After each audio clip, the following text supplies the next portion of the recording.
Hello Klaasen. देखिए भाई, question number 11 तक हमने डिस्कस कर लिया था, वी डिस्कस्ड। अब क्वेश्चन नंबर 12 देख लेते हैं, फटाफट देखिए। सारा कॉन्सेप्ट, जितना भी कॉन्सेप्ट अभी आपने concept related to this exercise, जितने भी एक्सरसाइज में जितने हम लोगों ने क्वेश्चन किए हैं, सब में हमने एसिड या बेस से रिलेटेड क्वेश्चन ही देखा है। मतलब कहीं वेरिएशन अगर हुआ है तो एसिड और बेस से, पीएच से यही वेरिएशन हुआ है, उसके अलावा और कुछ नहीं हुआ। तो ये एक कॉन्सेप्ट जो पीएच वाला है, एसिडिक, बेसिक एंड मतलब न्यूट्रल वाला कॉन्सेप्ट, ये अगर आपके ध्यान में है तो फिर आप क्वेश्चन इजली सॉल्व कर सकते हो। जैसे देखो, ये क्वेश्चन नंबर 12 भी है।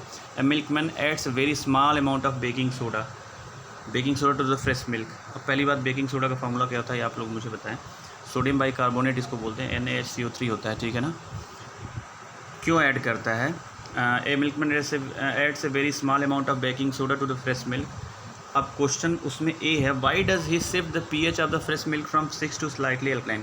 कहने, अब यही क्वेश्चन में ही दे रखा है कुछ एक आंसर, मतलब एक तरह से इन्फॉर्मेशन आपको क्वेश्चन में दे रखा है कि क्यों वो पीएच जो है फ्रेश मिल्क का 6 से ज़रा सा अल्कलाइन कर रहा है, मतलब 6 से बेसिक की तरफ मूव कर रहा है, क्यों? तो इसका आंसर देखिए, he shifted the pH of the fresh milk from 6 to slightly alkaline to prevent milk from getting sour due to the production of lactic acid.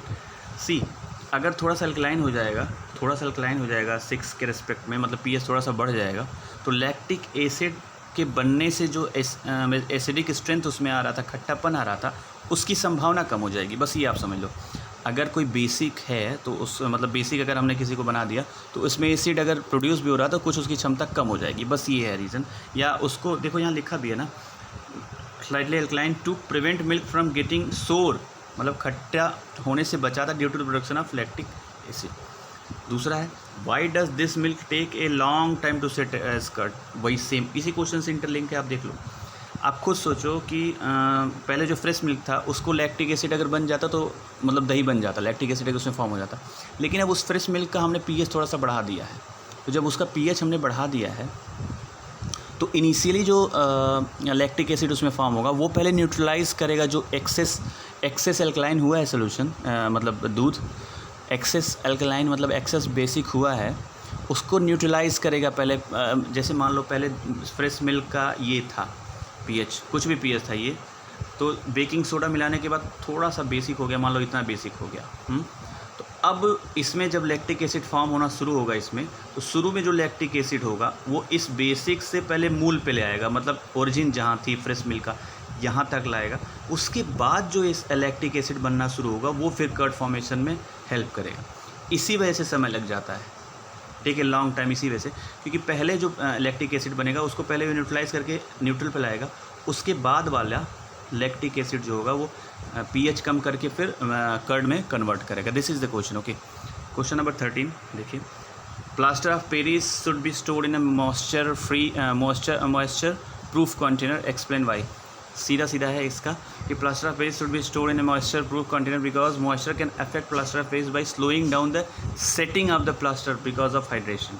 अगर वाटर मॉलिक्यूल ऐड होंगे तो उसके सेटिंग पे प्रभाव डालेंगे और वो उसके जो एक्टिविटी है, जो उसका मतलब वर्किंग फेनामेना है, वर्किंग स्टाइल ना कहो, वर्किंग फेनामेना जो है, वर्किंग जिस हिसाब से वर्क करता है प्लास्टर ऑफ पेरिस, उसमें अगर वाटर ऐड हो जाएगा तो हाइड्रेशन, उसको हाइड्रेशन मतलब एक्सेस वाटर हो जाएगा, और उसका जो सेटिंग होता है, सेटिंग मतलब जिस हिसाब से वो प्लास्टर ऑफ पेरिस वर्क होने के बाद सेट होता है उस पर इफेक्ट करेगा। फिर वो मतलब एक तरह से समझो हाइड्रेशन, जब ऐड वाटर ऑफ हाइड्रेशन हमने डिस्कस किया था, CaSO4 जिप्सम का था, उसमें हाफ H2O जब हो जाता था 2H2O से हाफ H2O हो जाता था।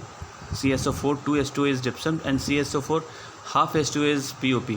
तो अब जब इसमें वाटर और ऐड होना शुरू हो जाएगा तो पहले जिप्सम की प्रॉपर्टी वो गेन करने लगेगा और सेटिंग में फिर प्रॉब्लम होगी। This is the question. Okay, 14.1 what is the neutralisation reaction. Acid और बेस मिलके न्यूट्रलाइज करते हैं एक दूसरे को और न्यूट्रलाइजेशन रिएक्शन होता है। The reaction of acid plus base gives a product of salt and water which is considered as neutralization reaction. Examples are this.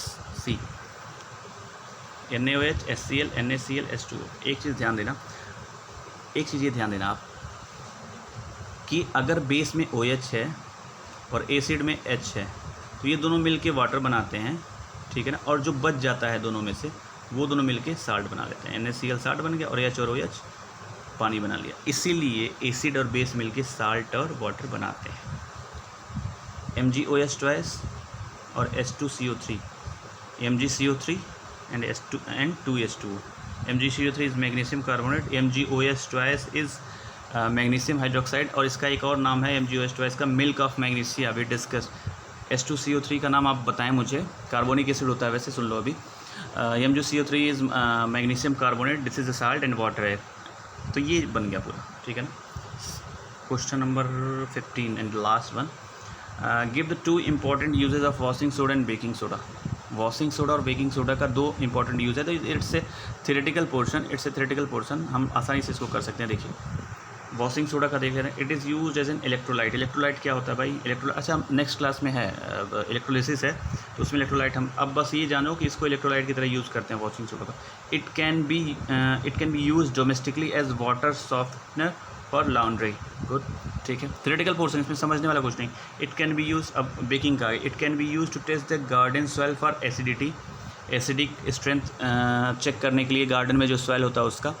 If bubbles are developed then soil is too acidic, ठीक है ना। अगर bubbles develop हो रहे हैं वहाँ पे, तो